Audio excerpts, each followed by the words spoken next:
You ready? Mm-hmm.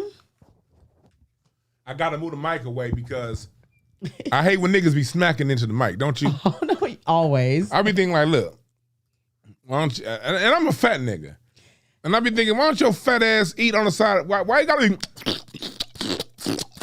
niggas be chewing like billy goats.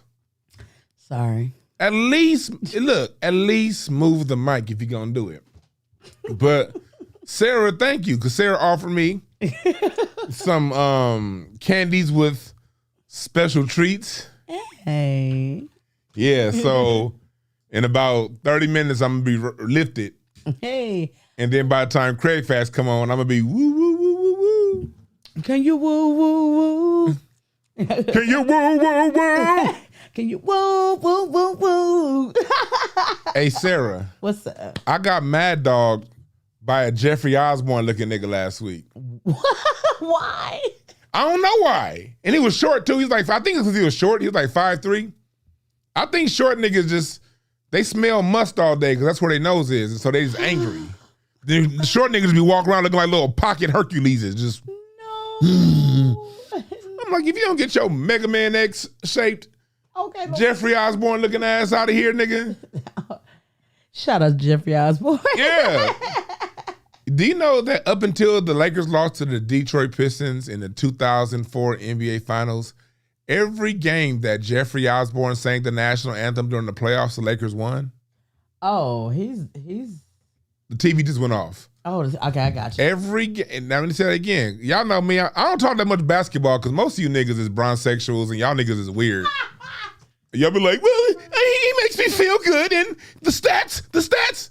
Niggas sound like AI bots. Niggas sound like Chat GPT when y'all talk about LeBron James or Luka Doncic. Like, that's why I don't talk basketball like that no more, you know, because these niggas is real, it's like very homoerotic, the connection these niggas have with basketball players. They were not this way towards Otis Thorpe. No, they weren't. Hakeem Olajuwon won a whole championship with no superstar help. And wasn't nobody in Houston saying, oh, he's a good father, and he has this many stats, and why are you hating if you don't like him? No, nobody was checking on Calvin Murphy like this. Nigga, no. These niggas is, these boys. So that's why, but like, that's true. You can look it up. Every game, Jeffrey Osborne sang the national anthem for the Lakers. They won during the playoffs. Up until the 2004 playoffs against the Pistons. That was up. Oh, so you can't find your phone? Want me to call that motherfucker? Yes. Oh my God. I hope it didn't go outside or nothing like that. I think maybe in the restroom. Okay, let me. Sarah got to go look for her phone, y'all. Right back. But it's all good because y'all know me.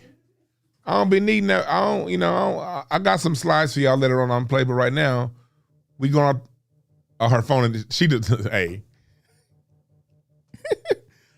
Sarah just went. She thinks she left her phone in the restroom, so she's panicking right now. So she ran out, and I hear her phone ringing right there on her goddamn desk.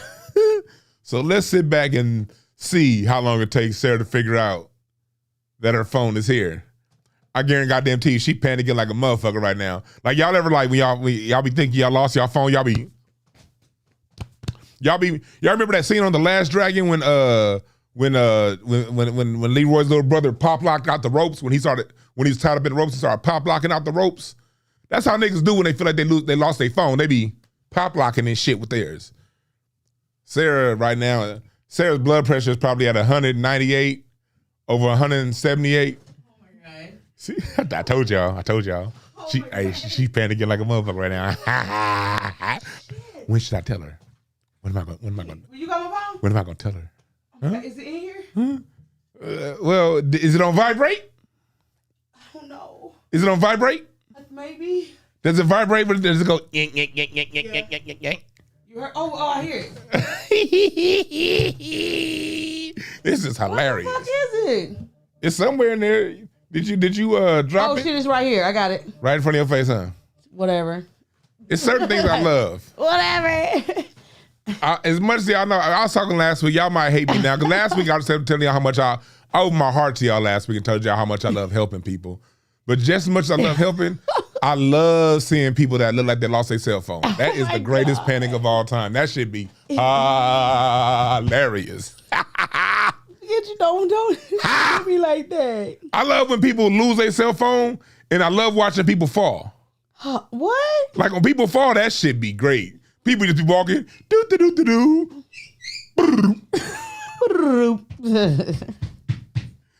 That should be funny. Well, anyway, I'm sorry, I'm rude. Welcome, chat room. Thank y'all.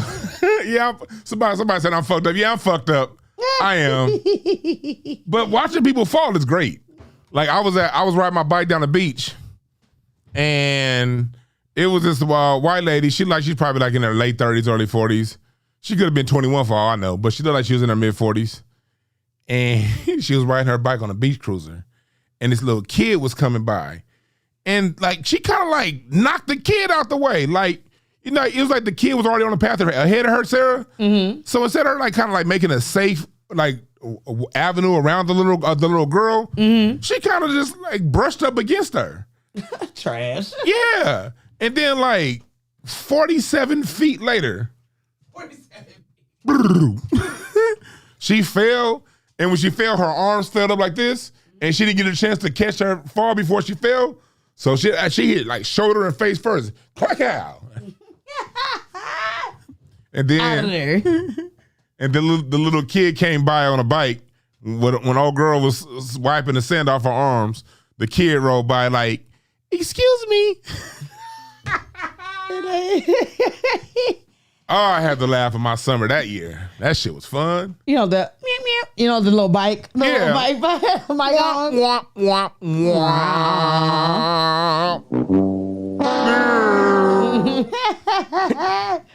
Well, thank y'all. But I want y'all look, I'm gonna be live here in LA February 25th. Woo! Y'all need to get y'all tickets. Get your pre-sale tickets because we ain't selling tickets at the door, and I'm already just a little over half sold out, and we 3 weeks away. So I don't have that many tickets left. It's already half sold out. It definitely won't be no tickets. I'm totally gonna be there. I'm totally gonna be there. Please do get your tickets before though, because we're not selling tickets at the door. Them hoes gonna be sold out before then anyway. So get your tickets. But in the meantime, Sarah, can you play the commercial? Absolutely, I totally can. Here play the commercial and watch what this is gonna be about. Then we'll be right back with you. Gotcha. Wake your punk ass up. You gonna definitely want to come to this show. I tell you where y'all need to go. Where, nigga? Spit it out. Comedy Chateau, February 25th, 10 p.m. Get your tickets.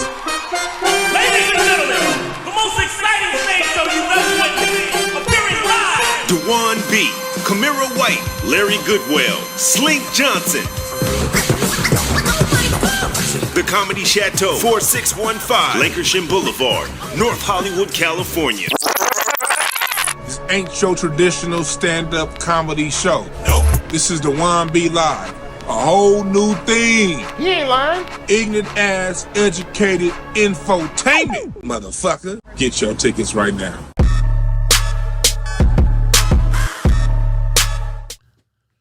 Yeah. That's gonna be dope. Me live is gonna be a whole different experience. Y'all know me, I'm a different nigga. And I don't know what I'm gonna talk about, Sarah.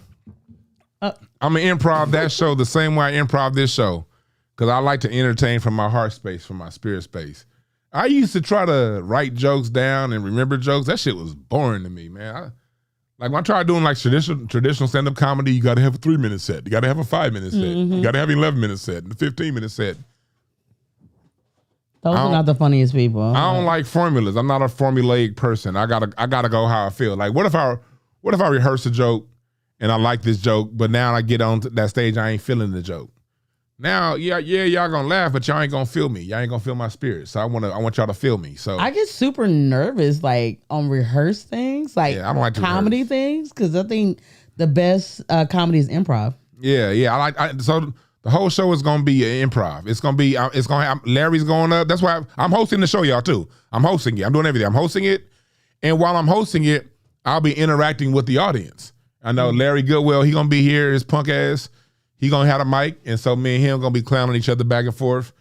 And I'm gonna see what y'all want to talk about, and then whatever y'all want to talk about, we gonna go in on, and I'll make that shit funny, and it's gonna be informative and all that good shit. But Papa Tosi, I believe in myself. But you know what made you get into comedy? Because me being a lover of comedy, like I know you are as well, like it's kind of intimidating when you see the history of like comedy and what people do to like get prepared for events like you're doing. For me, like I've always like it's been a paradox for me. I don't like people and I love people at the same time. Like I can talk a lot to people I know, but if I don't know you, I don't want to talk to you. You know what I mean? I don't, like if you see me in person, I'm not just gonna be like, "Hey, how's it going?" I'm gonna probably avoid you. If I don't know you, I don't like talking to you, and that's hurt me in comedy because you're supposed to network, you're supposed to be out there, you're supposed to be social. And I'm from LA. I'm not Hollywood and LA are two different things. Yeah. And a lot of these niggas come out here from other places, so of course they're gonna go to Hollywood and they gravitate towards that. Me being an LA nigga, I used to I hated that environment. Really, my first 8 years in comedy, I would just feel, I feel energy and I would feel the phoniness, feel the fakeness, and I would just push myself away. I didn't know how to, when I was in my early 30s, I didn't know how to control my environment. I allowed my environment to control me. Mm-hmm. That's part of the growth process we have as human beings. And so me being that, a super sensitive person to my energy around me and not understanding how to control my environment, I pushed a lot of things Hollywood away. You know what I mean? And I didn't really come around because, again, at the same time, I love Hollywood as on a party scene. Like when being in LA, I was always here on a party scene. You know what I mean? And on the music scene, when I was playing my music, even that, I like doing my music in these small clubs, kind of away from the mainstream, just so I'm a creative. Yeah. I like to be creative. I don't like all that other shit. I don't like people saying, well, you should have said this and don't say this and do it this way and do it that way. I hate rules. So because of that, my level of sensitivity, I pushed it away. You know what I mean? But it was at the end of the day, I believe that I don't believe in, see, a lot, this is what and I'm going to get to the topic, but I want to drop this game before I get into the topic. Mm-hmm. I was raised and told, go to college, get a degree, get a job, right? Mm-hmm. I went to college, I got a degree, I got some jobs, and career level jobs too. But that wasn't fulfilling. Yeah. We're taught to go get a job. We're taught to follow a particular path, follow a particular formula, when that formula may not be for you. You know what I mean? That formula is for some people. If that formula is for you, then that's cool. I'm not dissing those who that formula is for. But for a lot of us, that formula ain't for us, Mm-hmm. And so in my heart space, I say, you know what? I don't believe life should be me work over here and then have fun later on. My work should be my fun. And so what I did was, and this is in my first book, No Time to Waste. You can get it on breakthroughas.org and helltepish.com. It's a small, it ain't even a whole, it's just a reader. It's like 20-something pages. It's very short, to the point, because it's meant for you to keep going back to over and over and over again. And I taught a webinar on this particular book 2 years ago. It's a 5-star webinar, highly rated. You can get it at breakthroughas.org. But this is how I found my gifts and found my talents. And I then started preaching this and teaching this to my children and families in my decades plus working with families. I said, you know what? Whatever you're supposed to do is supposed to be something you love and something that's easy for you to do, right? And you write down on one piece of paper everything you love to do that you do for free. Write down on the second side of that paper what comes easy for you. And then you're going to start to see the same two things pop up, the same themes. And for me, it was I love talking. You know what I mean? I love cracking jokes. I like making people laugh, Mm-hmm. I was like, and I love talking, and I love, working with children. And this is before I had my last job, because at the time I used to do mortgage and banking. I did banking and mortgage from the age of 18 to about the age of 25, 26. And I paid my own way through college cash in banking and mortgage. You know what I mean? So I was true to that. I was really involved in it. But when the market crash happened in 2008, I worked 13 months without getting one single paycheck. Wow. Because commission only jobs. You know what I mean? And I remember I lost like 18 grand in one day. That day that all those mortgage companies went out of business, Countrywide, Greenpoint, all them, I had like $18,000 in commissions that were already signed and ready. I'm just waiting on a check. And those companies went out of business that day. And then everything after that, I couldn't get a loan. I would get loans. It would seem like it would get to the end, and something would happen where the loan wouldn't come through. So I had to work in the daytime, then work security. The same clubs, that's why it pays to be humble. The same clubs a couple years ago I'm going to because I know the right people. I'm walking past the line, getting to the front of the line. Everybody, you know, because I just knew the right people, you know. But I was good to these people. So when I was down on my luck and I needed to work, I became a security guard for the nightclubs. 2007, 2008 into like half of 2009. About a year and a half, 2 years, I did nightclubs for the security, the same clubs. I was acting like I was a boss in 2 years ago. Now I'm over here working the bathroom door like a gump. But that's part of the growth process. Sometimes you got to take a couple steps back to get a couple steps forward. But I'm working all day doing mortgage, not making a dime because no loans are coming through. But I still got this Audi A6 that I used to be able to afford. I bought it brand new. I could afford this shit a year ago. Now it's tough. So I'm working security at nightclubs 3 to 4 days a week and working 5 days a week in my mortgage company. And not, you know, so I really having to work all day. And I was like, you know what? Something about this shit ain't right. I figure in life, whatever it is I'm supposed to be doing, it's supposed to be easy. Something that I do easily and something that I love. And that's when I did this exercise. And then I realized, okay, I love making people laugh. I love coaching talking basketball. I love talking. I got a degree in talking, basically. You know what I mean? I like this. So literally within 6 months of that activity, well, within a month of that activity, I found the last job that I had. And I said, I asked myself one more critical question. Do I love mortgage? Because when you do something for a long time, your ego get caught up, especially if that job has a good title to it. I said, do I love mortgage or do I love the freedom that this job offers me? I realized it wasn't that I loved doing mortgage. I loved the freedom that job, I got to choose my own schedule. It was the freedom that made me like what I did. So I said, whatever my next move is, I would like to work with kids. I would like to have my own schedule. I want to play coach basketball. And then I said, I'm going to try stand-up comedy. Within 6 months, all 5 of those things happened. Within a month, I got the job that I had, working with kids. That was that allowed me to choose my own schedule. And then a few months after that, I started coaching basketball for this AAU squad that I coached with for a little bit. And 2 months after that, I started stand-up comedy for the first time. And that's where I met Craig Smith, Big Ja, Teddy Ray, Kamira White, Slink Johnson, Larry, and the people who I love who are a major part of my life right now. That all came out of looking within.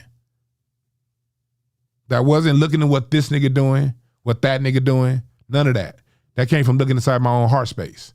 So if you're in one of those situations in life where you don't know what's next, the answer is inside your heart, not hating on the next nigga. So make sure you know that. But nowadays, I cut to the chase faster now, Sarah. I'll just pull out my cards and on my cards over there. Okay. Now I pull out my cards and be like, all right, your Jupiter is your Jupiter's a 3 of clubs. So that means you probably need to be writing. That's how accurate the cards are. But anyway, I want to thank y'all for listening to my little soliloquy. That's just a motivational game. Because like I say, if you're going to take your time to listen to me, I want to give you something of substance you can use. And if you can't use everything I say. So if you can't use it, you can't use it. But somebody out there can. So salute to those of you who can. And those of you who can't, maybe you can listen some game the next time I say some shit. I don't know. Can't take this shit poisonal. Poisonal. But Beyonce and Chris Brown. Oh, Lord. The world has flipped on its head, Sarah. You got an auto-tune singer questioning and asking who a real musician is. And then you got Beyonce saying at the Grammys, thanking the queer community for creating house music. Huh? We about to get all into that. Sarah, do you have I forgot to see my Black American music tree. Do you have I think I still have it in here. If you have my Black American music tree, let's break it all down. Let's start off with Beyonce. Okay. All right. We're gonna start off with Beyonce. Oh, and I gotta I'm gonna airdrop this to you right now. This is the video I want to play as we go into Beyonce. Okay. Well, actually, is that it? Yeah, that's it. I want. Oh, yeah, in the meantime, go to hotepbitch.com/shop for all your t-shirts, incenseandashtrays.com for your Black American Music Family Tree. Because I'm going to do a little bit teaching today from my Black American music family tree because While we wait on that, can we just shout out your weight loss journey? Because you're doing your thing. yeah. Shout it out. I'm not really, I don't really want to say too much till I get to the end. You know what I mean? You know, a lot of niggas be like, I'm losing weight. I'm like, nah, nigga, I'm gonna show you when I lost it. But like, no, I am down 30 pounds since, October? It's October. Beginning of October, something like that. That's dope. I told you, it was a mushroom trip. I went on a mushroom trip. The mushrooms was like, nigga, that beef is fucking you up, big boy. And I was on the toilet, like curled over for like 2 hours, like Jesus, like wasn't no stomach formula working, like none of that. I need the shit, but I couldn't shit. I needed to throw up, but I couldn't throw up. And I was like, I was on the mushrooms. The mushrooms was fucking me up, and the mushrooms was like, nigga, stop eating beef, nigga, it's fucking you up. And like y'all remember when I used to do the show, I used to always be like coughing up phlegm in the middle of my talking, and that shit's weird. I don't like that. Just like I don't like niggas smacking into the mic. So I don't want to be like, all up in the mic and shit. And so the mushrooms is like, nigga, no more beef. I gave up beef that day. I ain't had beef since. I don't know why this is doing this to me right now. And then I got a personal trainer. My trainer, we're chronicling the journey on my trainer's website. I'm gonna get down probably like another 50 from where I am right now. And that'll be all about, because I'm saving that story because I want y'all to follow that journey up on her YouTube. But we haven't started filming yet. But we've been putting in the work. We just ain't been filming. You know? I don't know. You can't find the airdrop? It is not happening today. It's not happening? Oh, God. Can you go to my Twitter and just screen share my Twitter? I'm going to try. If you just screen share my Twitter, because I've been under attack from the Beehive and the LGBTQ community. Oh, really? They got you? The Beehive and the LGBTQ community been mad as fuck at your boy all week. Every time I go check my Twitter, I got like 100 new somehow goddamn replies. Because, all right, now it says, okay, that tweet right now is at 1.7 million views. What? Interactions. 335,000 impressions. Dwann B, let's see here. They mad because I said, and y'all can follow my Twitter at Dwann B. Which one? You're a part of the problem? Is that what it is? No, when I said facts, when I said queers, because I want you to play the video that's on there, because Beyonce said some very disturbing stuff on when she accepted her Grammy. She said she wants to fact that one. Yeah. Okay, there we go. She said, oh, you got it? I'm trying to post it. I'm trying to fuck. It's not working right? Oh man, fuck. This is getting on my nerves. Okay, let me see if I can go over here and do it. Okay. But the thing is, it's not going to play the volume if I put it on. I need the volume played. Okay, hold on. I can play volume, but not the actual thing. Not the actual. Is that okay? What? And like the video's not gonna play, but I can. Oh, that's fine. You don't need the video. Ain't nothing but Jay-Z's ugly ass face. So that's fine. Yes, with that horrible haircut. That nigga Jay-Z looking like a knockoff Basquiat. Okay, let me see if it let me do it. I'd like to thank the queer community for your in love. Right there. Replay that part. God bless you. Thank you so much. Replay that part. Thank you. I'd like to thank. She said, I'd like to thank the queer community. Yeah, play it one more time. All right, cool. Thank the queer community for your love and for inventing this genre. First of all, they did not invent the drama. Actually, house music and stuff like that, that's Chicago, isn't it? Let me break it down. All right, go ahead. Yes, sir. And if in the meantime, can you find my Black American music tree if you can find it? Yes, sir. If you can't, don't worry about it. I'm going to find it. Yeah, while I'm talking, look, and this is no disrespect to the queer community, but there is no fucking queer community. There's white and black in America. Yes. The queer community, we have respect for your sexual preference. We have respect for you as a human being. Male, female, non-binary, trans, whatever you call yourself, I respect it. Now, I may not, call the vowels whatever you want me to call them at that time, because just like you have your points of views and your freedom of thought and how to express yourself, I have mine too. I respect yours as long as you respect mine. So this isn't to cast any aspersions on the queer community. This isn't to show any disrespect to them because I respect those brothers and sisters. You know what I mean? But what Beyonce did was culturally repulsive to Black America. Because if you're black and you're queer. Black and straight. It don't matter what your sexual preference is when you black, nigga. You black. I want to stop all this old homophobia in the black neighborhood, in the black community. Hell, all those gay ass music directors in church. Yeah. Hell, all those gay preachers. And there's that. And we all knew James Cleveland was gay. Yep. Oh, I was listening to God Is this morning. We knew James Cleveland. It was before he started doing this too shall make it pass. He was talking about all them dicks he was putting up in. Well, too much. Anyway, so it is what it is. So when she thanks the queer community, that opens it up for all of these other groups who are not Black Americans to get credit for what we created. What the fuck is that? That's my phone ringing. Even though I'm telling it not to ring, it's still ringing. So when it come down to it,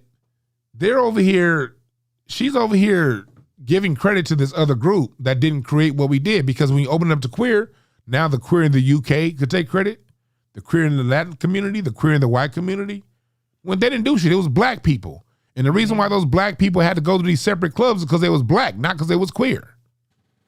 They had to go to black queer clubs because the white queer clubs wouldn't accept them.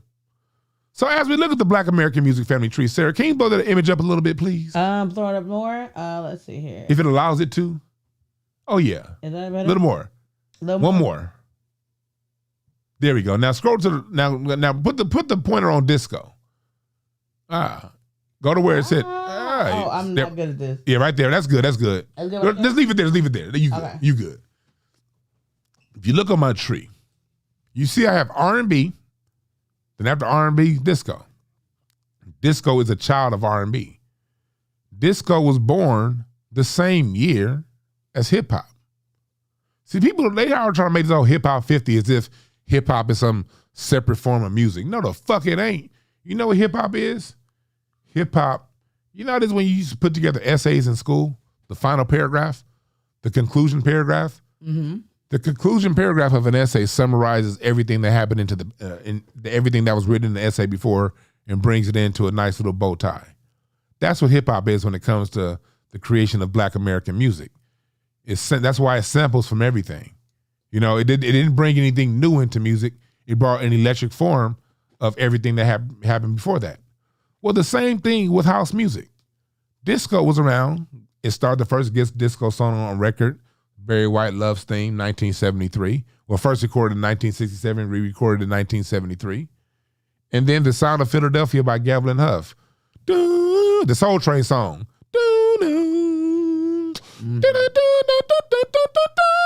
That's where the whole 4 on the floor sound came in with that pulsive beat, that do. Sound of Philadelphia, Gavin Huff. So 1979, America decides to kill off disco. It's too black, it's too the LGBTQ community embraced it. So the music industry killed off disco. So what happened was there were some brothers, Bumpy Knuckles, there was in Detroit, you know, there were a whole bunch of others, and some of these people were queer and some of them weren't. And they went into their house, and in their house basements, they basically continued the disco, but through electronic machines. And the sound of disco, although killed off by the mainstream, reemerged in the house basements of... Oh, like house music? Oh, that's house music. Okay. The house basements of Chicago. A similar sound was being birthed at the same time in Detroit, and those guys called it techno, but they're both disco. They're both electronic forms of disco. And these sounds were created in these house basements and then later taken out to warehouses. And that is the line on how disco and house evolved from disco. Can you take the tree off the screen, please? All right, yes, sir. Well, no, keep it up for one more second. Okay, yes, sir. One more second. You see how they're from house? You have Euro house, Brazilian house, Euro beat, world beat, Asian underground, electronica, techno. All of these are evolutions of the house sound that was founded in Chicago and in Detroit. So make that very clear. UK garage, reggaeton, dubstep, deep house, and there are more, but they're all children of disco, which is a child of house music, which is a child of R&B, which is birthed through the souls of Black Americans. Now, can you take it off, please? Mm-hmm. That's very insulting from Beyonce that during Black History Month, you other our music. For those of you who may feel offended, let me say this respectfully. I'm offended that as a Black person, everything that we do great has to be othered and shared with other groups, other subgroups. But when we do something bad, oh, it's Black people. It's all us. It's Black men. It's Black, oh, this and that. If something go wrong, oh, look at them Black people. Oh, them niggas done fucked up again. Oh, look at LeBron, that bullshit LeBron said, we's our own worst enemy. That weirdo ass shit. Let some, like when them Memphis cops beat up that brother, and like again, them coon ass niggas should rot in jail. Fuck them. Yep. But why does all of Black society have to take on that burden of those dickheads? They cops. We don't like them anyway. You know what I mean? The white people say they nigga cops. Yeah, but regular cops and nigga cops. They chose to be nigga cops. Now, and I ain't saying all cops. There's some good nigga cops, but those five weren't. So fuck them. But as Black people, whether it be a Black immigrant that does a crime, that comes on Black Americans. That gets all of that. If a Black immigrant does a crime, that's Black Americans. But if a Black immigrant does something great, now they're Jamaican, now they're Nigerian, now they're Brazilian, now they're whatever. Or immigrants and Asian. You have people like China Mac. Oh, hip hop is my culture. But then when it comes time to a hate crime bill, Asians got that, not the culture. Hip hop is a culture that, like bebop before it, like the funk before it, like jazz, like every form of music we create, the blues, R&B, it's always the pioneers of those sounds, rock and roll, are marginalized and minimized, blamed for all of the ills of society.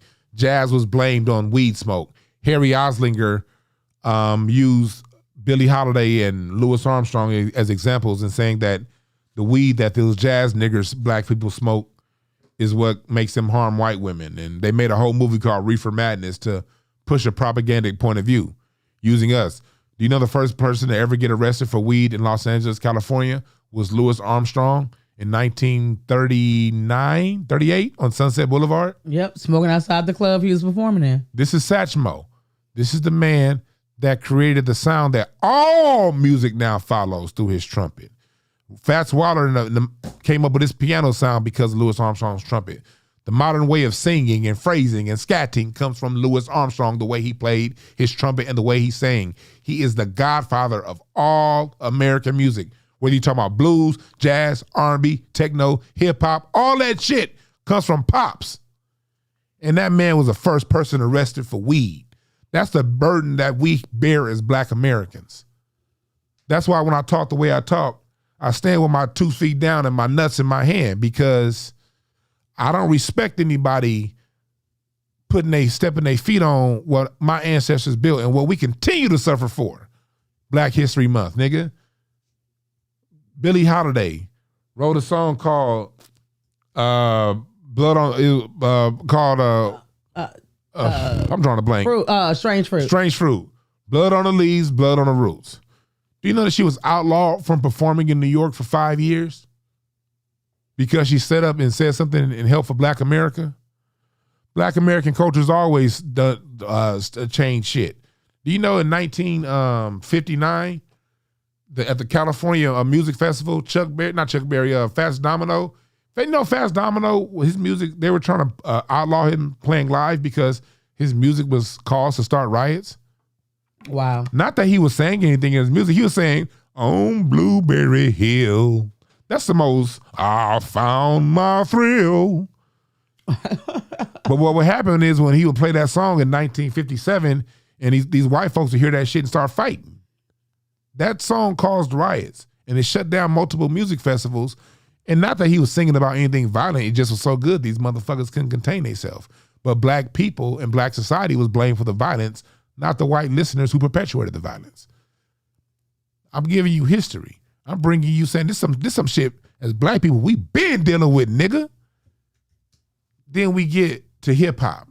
I remember as a kid seeing my uncles getting beat up by the police because they was dressed like hip hoppers. You know what I mean? I remember the older kids getting fucked with, and all the grown people fucking with the. I'm like 7 or 8 years old.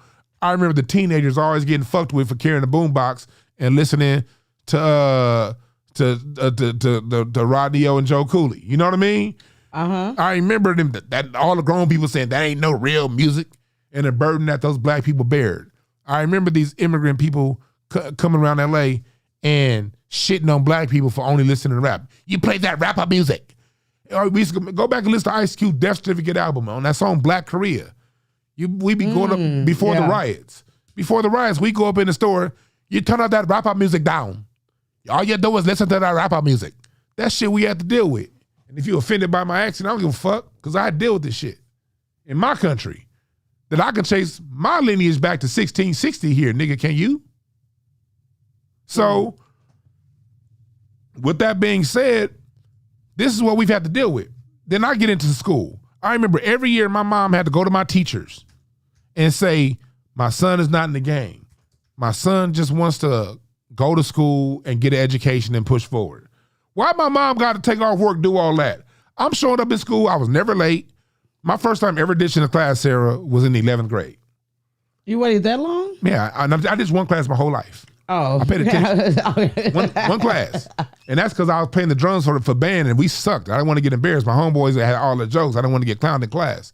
So other than that, do you know that? Sarah, ask me how many times I was late to class K through 12. Oh my, you look like a...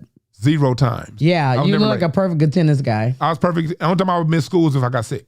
But if I was at school, I never was late to any class, 1 through 12, if I was at school that day. Wow.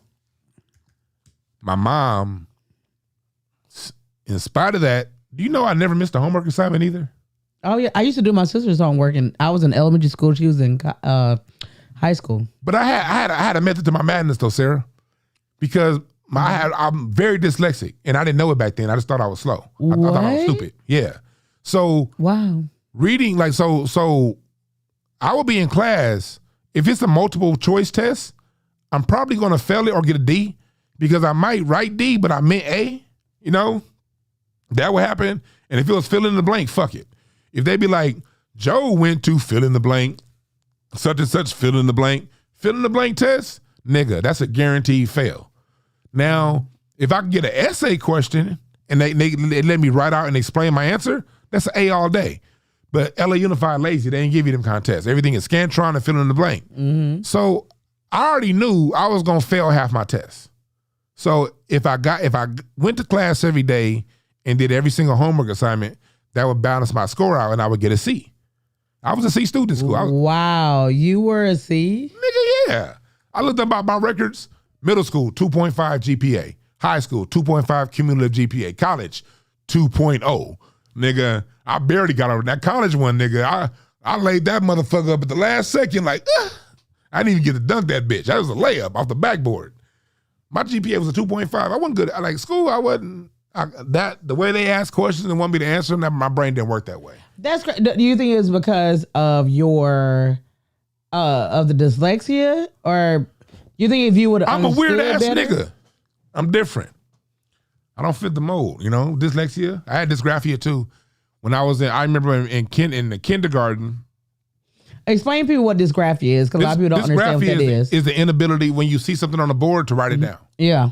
Like I would see something on the board, but to write that down, like I'm talking about kindergarten, first grade, second grade, really all through elementary school.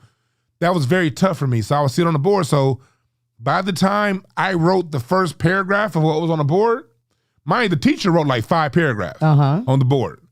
By the time I get to the end of the first paragraph, the teacher's erasing the board so they can keep writing.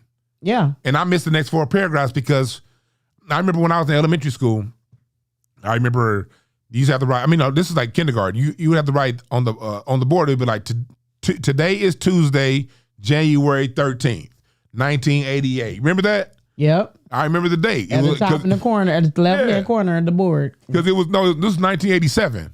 I remember. It's right around 1988 and 87. This is right around the time Michael Jackson Bad came out. Because I remember Man in the Mirror was playing in my head. I'm starting with them. But anyway, it was just taking me forever to write it. And so my teacher told me in front of class, Dwann, every day you come into class, mind you, I wasn't talking to nobody, white teacher. I wasn't talking to nobody. I wasn't disturbing nobody. And the teacher told me in front of everybody, Dwann, you can't write your name down. You can't write on this board. I'm holding you back in the 1st grade. And told me that in front of everybody. So that's the mental side black children got to go through, you know? And then when it comes down to it, you deal with that element. Then when I got into middle school, high school, and I was a big ass nigga. Talking about my weight loss journey, nigga, I was 250 in the motherfucking 10th grade. You know? I was 6'1", 250 in the 10th grade. Oh, and, wow. Yeah, I was always a big dude, so my teachers would always look at me like I was going to beat their ass. And so I would always have these troubles in school. So like when parent-teacher conference would come, my mom would always have to meet with the teachers like, look, my son's not in the game. My son just wants to go to class. My son is. And they'd be like, well, yeah. Why my mama got to do all that? One of my teachers was like, well, because, the hip, this whole little young, these kids in this rap music, and everything was always blamed on rap music. Everything that went wrong, mind you, Sarah, I didn't even listen to rap like that. Yeah. I liked Ice Cube. I liked Nas. I liked Outkast. I like pre-93, yeah. I like X-Clan. But after 93, a whole bunch of whack music started to come in after 93. You know what I mean? 96 was the culmination of hip-hop. But after 93, I saw the music started. So I wasn't even into rap like that. Nigga, I'm in the 9th grade listening to Earth, Wind & Fire. I was in the 10th grade listening to Smokey Robinson and Parliament Funkadelic and John Coltrane. And I'm listening to Louis Armstrong and motherfucking... I'm listening to Celia Cruz, but my teachers are penalizing me because they think I'm one of them rap music kids. That's the shit black kids had to go through. Mm-hmm. Now that we fought through all this shit, and now the world like hip hop, here come everybody else. And that's the kind of shit that gotta stop. And that's part of my mission and why I created that tree. Fuck all that. Y'all wasn't here for the motherfucking issues. You ain't gonna be here for the party then either. And if you don't like it, you can kiss my ass. You know what I mean? Yeah, you ain't gonna argue with me. Just suck it up and drink some water. Don't come to me with it. But if you respect me, you respect my culture, you're gonna respect where I'm coming from. If you don't respect where I'm coming from, that means you just don't respect me. Fine. And to those who do respect me and do respect where I'm coming from, I love you and appreciate your culture too. Why am I talking about this in accordance with Beyonce and eventually Chris Brown? Because here again is another subdivision of our greatness. We don't other queer. Look, if black people other queer people, churches wouldn't have choirs. Okay? You're black.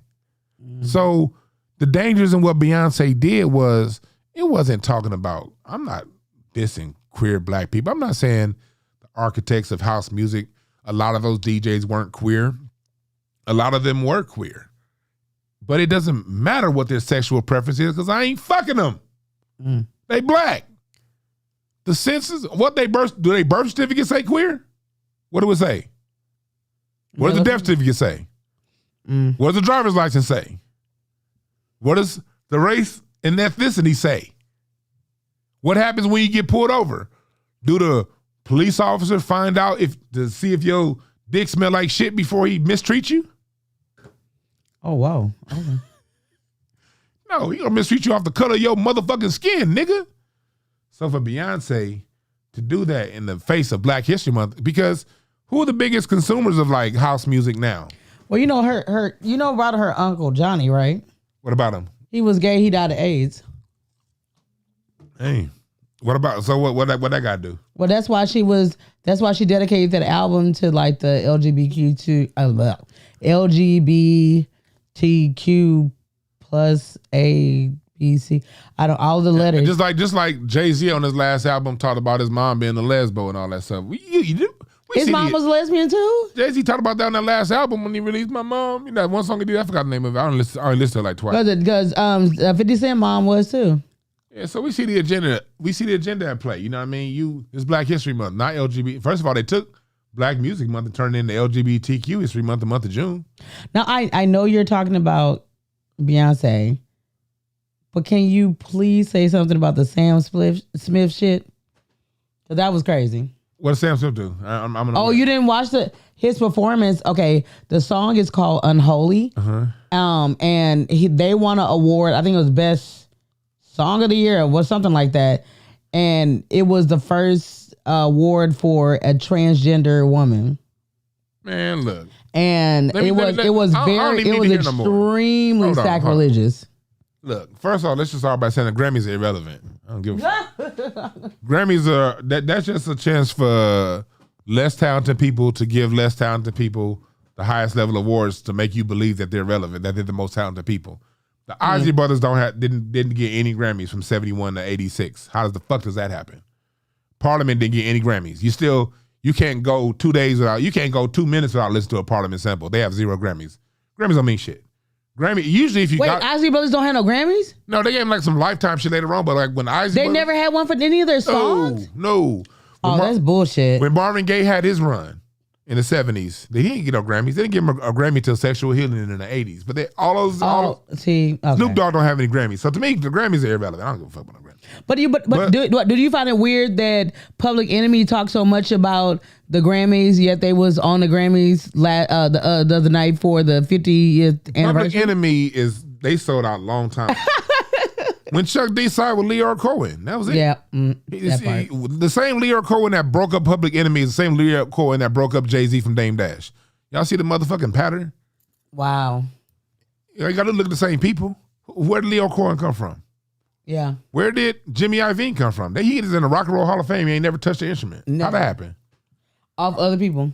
So who gave him his job? Where'd it come from? So you're in the Hall of Fame now because you said, hey, you work with him. That puts you on the level. And meanwhile, Mr. Paul Reiser, one of the greatest string arrangers of all time, is not in the Rock and Roll Hall of Fame. Roger Troutman is not in the Rock and Roll Hall of Fame. Charlie Wilson is not in the Rock and Roll Hall of Fame. But some little white boy that got hired by somebody said, you work with you're in the Rock and Roll Hall of Fame. Who sent him? Is my question. Anyway, that's another question. That's another topic. Going back to Beyonce, put a button on the Beyonce issue. Beyonce, her doing that, pandering to this group, what that does is opens the door. Because these are groups that traditionally, if they share it with us, I wouldn't trip. You know what I mean? But traditionally, they don't share with us. They don't share shit with us. Y'all don't, look, let's tell you, y'all don't share with us. The minute the shit leave black hands, it's like, what you complaining about? Do they share rock and roll with us? Do they share country western with us? Does the LGBTQ community share West Hollywood with the black LGBTQ? Yeah, they let y'all party together on Friday at the nighttime, but I used to drive Uber. What happens when the black LGBTQ are done partying? Get in your Uber and back to the ghetto you go. There's no special housing for black people in those LGBTQ enclaves like West Hollywood and the Castro District. There's no special enclave for you. You just a nigga. Come party with me and spend your money, but when you're drunk, take your black ass home. You still a nigga. So for Beyonce to do that is opening the door for people who are traditionally hostile towards us and don't sell. What happened to the rainbow flag? The rainbow flag was created by the Black Panthers under unity for all, black, white, Asian, LGBTQ, Mexican, Indian. As long as you weren't for the bullshit, the Rainbow Coalition was about everybody coming together, regardless of sexual preference, regardless of your race. The point of the rainbow was to represent an equal love for all. The LGBTQ take the rainbow and say, no, it's just love for us. This is our flag. This is our political agenda. Fuck y'all. There's no overall, like when I used to work with the children, when I used to work with with case management. If I wanted to get resources for the LGBTQ in West Hollywood, if you wanted to get resources from the LGBTQ shelter, you had to identify as LGBTQ. So I have a lot of homeless people because for a while I worked like with the transitional age youth. That's age 16 to like 23. So it would be by the time these kids was like 19, 20, they figured out they had to identify because the LGBTQ center had better resources than the regular downtown LA resource center for the homeless. So my kids, my youth put me up on game. He's like, I ain't gay, but if I gotta identify as gay to get these resources. You know what I mean? That's not inclusive of all. That's why the flag was created. I stand behind the rainbow flag. I stand behind its original intent. I'm fine with that. The problem is the people that we were including didn't want to play that game with us. So I do stand behind the intent of that flag. But for me, I don't use the flag. The flag doesn't mean anything to me because it hasn't met its purpose. It hasn't met its intent. It's fallen short of its intent. And the people who control that flag are the reason why it's fallen short of that intent. Because that flag was created to include them. They've since taken it and excluded everyone else. So I call that a hostile move, Beyonce, when you give them credit for what black people created.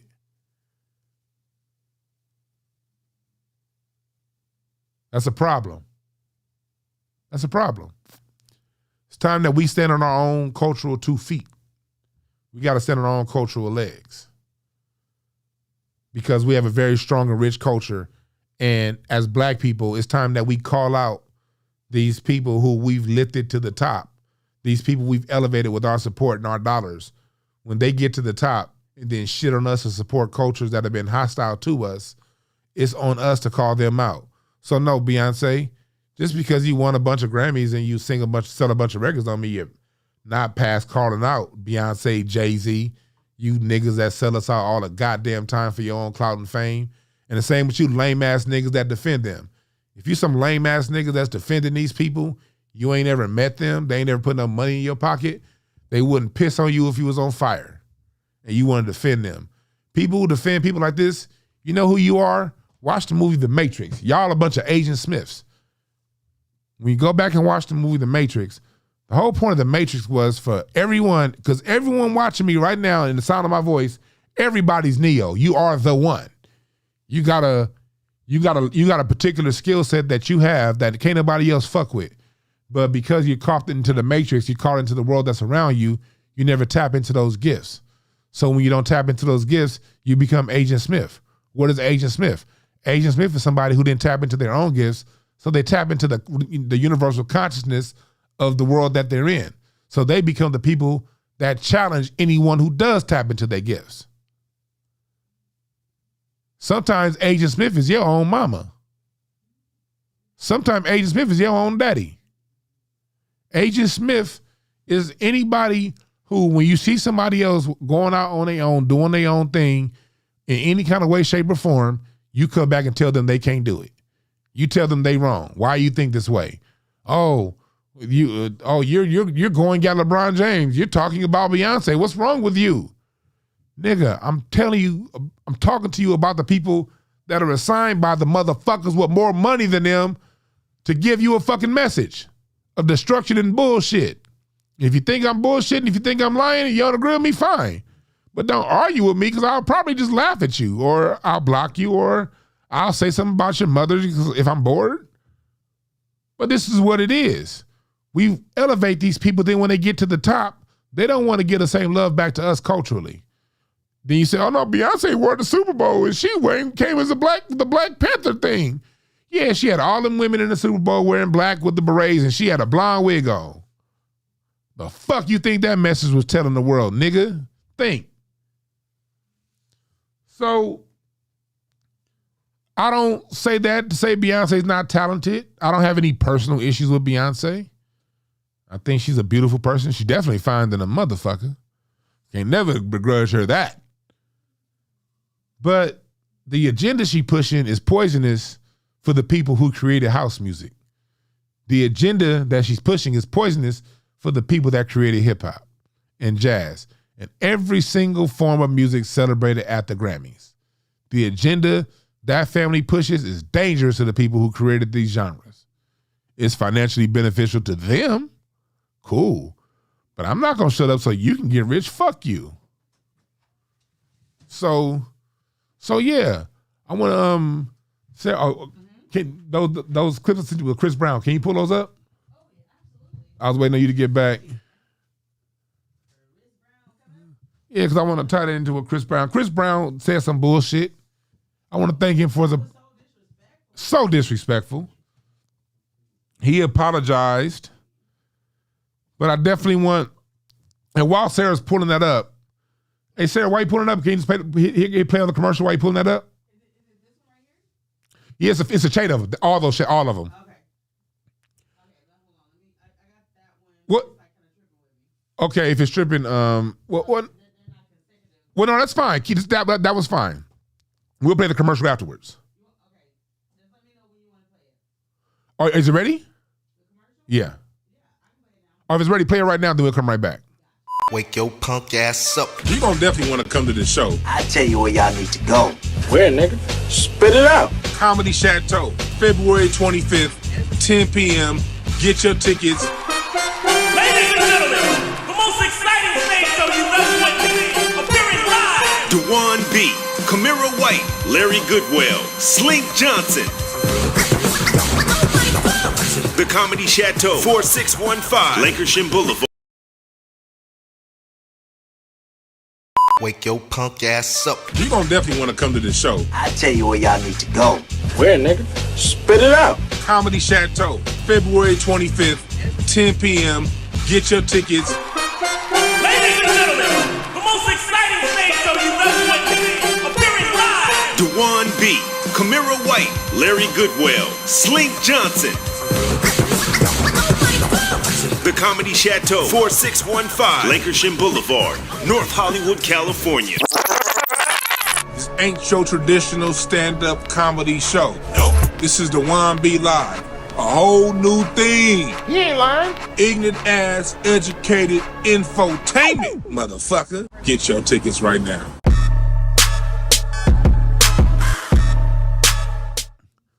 Yeah, we back. The ticket links are in my bio on both Twitter and Instagram. Go to my link tree. You'll see the ticket link in my bio. That's making y'all follow my Twitter and my Instagram at Dwann B, the same channel it is here.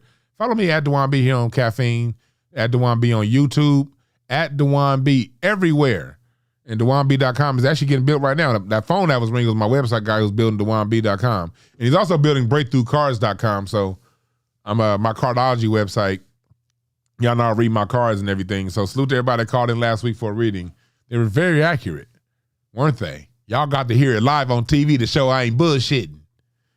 So yeah, thank y'all and hit me up for all the good shit. But anyway, on the transition to Chris Brown. All right. So I'm gonna make that the second tweet. No, make that one the second one. To go back to the other one you had. And the first one that you had on. Who the fuck is? Well, no, just put up the one you just had. Don't do the much. Put up the one you just had. Basically, and the other one. Go the one you just had up. That'll work. Oh, here it is. Start right here. Fuck Robert Glasper. Who the fuck is Robert Glasper? That's what Chris Brown asked. Now, you can put it back on me. Now, Chris Brown. I look at this shit as bizarro world. Why the world has gotten so crazy to where an auto-tune singer is questioning a real live musician. You know what? He can sing, Dwann. I didn't say he couldn't sing. I'm going off of his album. This last album that he released, did he sing on it? Or did he auto-tune it? I'm only going off what he did. Look, when I talk about these celebrities, it ain't personal. It ain't personal to talk about nobody. I'm a fun-loving, free-caring person. I'm actually a nice guy. I just, I love music more than I love people, I love music more than I love individuals. And music is my heart and soul. So when I see real live, actual musician that takes the time to play with a live band, resolve his own chords. Records music like Black Radio 1, who's already... Do you know, this is what makes it even worse, what Chris Brown said. This was Robert Glasper's 5th Grammy. Robert Glasper won Grammys in jazz, and he won a Grammy, he won Grammys producing for Kendrick Lamar, and he also won a Grammy for Black Radio 1, which to me, if you ask me, Black Radio 1 was the best R&B album of the 2010s decade. Out of all the R&B albums of the 2010s, Black Radio 1, and also his other album, Robert Glasper's The Experiment album that they did. There was 2 albums I would put in my top 10 most listened to albums of the last decade. Robert Glasper got 2 of them. But I think the main problem was the fact that they don't think he's R&B enough. I'm gonna get there. Mm-hmm. Let me get there, Sarah. Do your thing. I'm going on a ride with these motherfuckers. Hold attention. Anyway, so Chris Brown does that. He questions Robert Glasper. Then, if you pull up that link I sent you, the one that's